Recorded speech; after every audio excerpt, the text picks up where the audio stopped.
individualist is a citizen of lifelong learning, of laughter, of delight, of healing, of invigorating the imagination. She used to say, sometimes you just got to shout rock and roll at your parents. Okay, I'm from the generation of sex, drugs, rock and roll. What were they?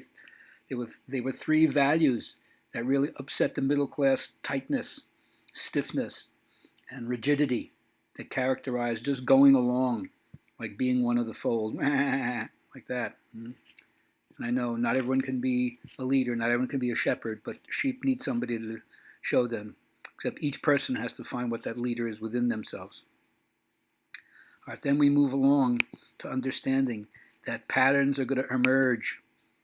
Okay, patterns are going to emerge, possibilities that were never available before, that were previously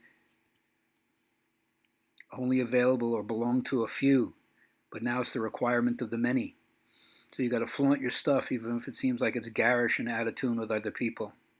Anyway, one of the things we've learned is that you have to be at home with anybody. You have to let go of your ego's familiarity with what you know and accept the ethnocentric world that we have. Now, we're all in a process of mitosis, like cells dividing, melding, mingling, breaking down of the old.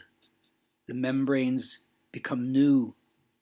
And it's easy to envision when you do this possibilities of human beings changing, and that means society won't be far behind.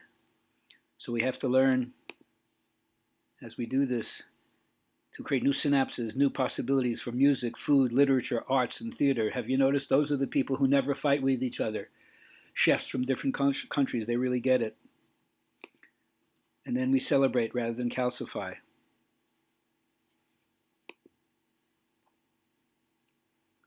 It's a hard thing to do when there's so much suffering, isn't there? But then, I'm a keeper of the old traditions, the old stories, the morals that the old stories tried to teach us. They no longer seem to speak to the current, the meaning and the relevancy of these stories that once bound the different societies together.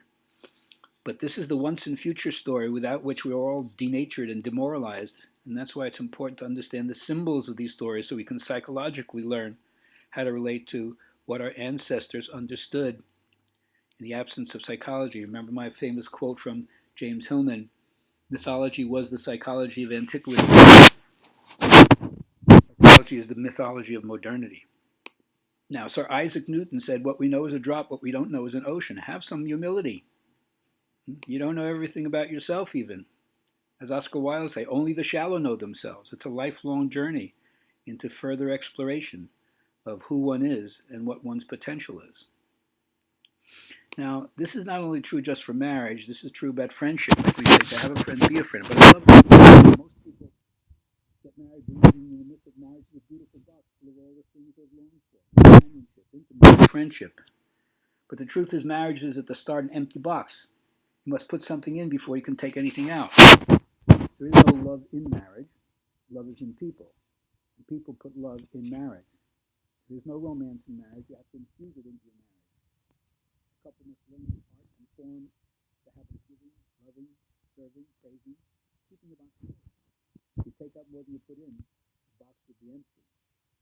Same thing is true for your yoga practice. Like a bank account. If you want to withdraw, you got to deposit first. So we're all involved with the Great Spirit. Remember, it shows up people. We say, please watch over us. Keep them healthy, safe, let them know they're loved. So the first thing is you got to lose your conspiracy theories and remember that the center is not out to get you. Its fondish wish is for you to be happy. So keep experimenting, keep innovating, keep improvising. It loves when you're being a creator. It's supposed to be made in the image and likeness of the creator, correct? And then the main path is hit the mat. The body is the kumbha, the unbaked pot. And it's going to dissolve with a sudden charge of vital energy. So you're going to bake it in the fire of asana and you have some resilience, some bounce. You're not going to be like a piece of grandma's china. If you drop it, it breaks into 1,000 pieces. It's going to be like a lacquered cup. It has some bounce to it if it falls. So that means you can handle a lot of different situations without knuckling under to it. And after you do the fire vasana, we always say sit still. Sitting still calms the fluctuations of the mind, right? All of yoga is chitta vritti nirodha, the cessation of the fluctuation of the mind stuff. So is it possible, as Joseph Campbell calls it, for the intentional stopping of the spontaneous workings of the mind? I think so. It's possible. They wouldn't have said it was if it wasn't. And then, of course, once we understand this, it's up to you to go into inner space. That is the final frontier. Inner space in the imagination. That's the only uncharted land. What's going on deep inside your head. So keep going in. And remember, don't skimp on the time you put into the practice. That means you don't underestimate its value.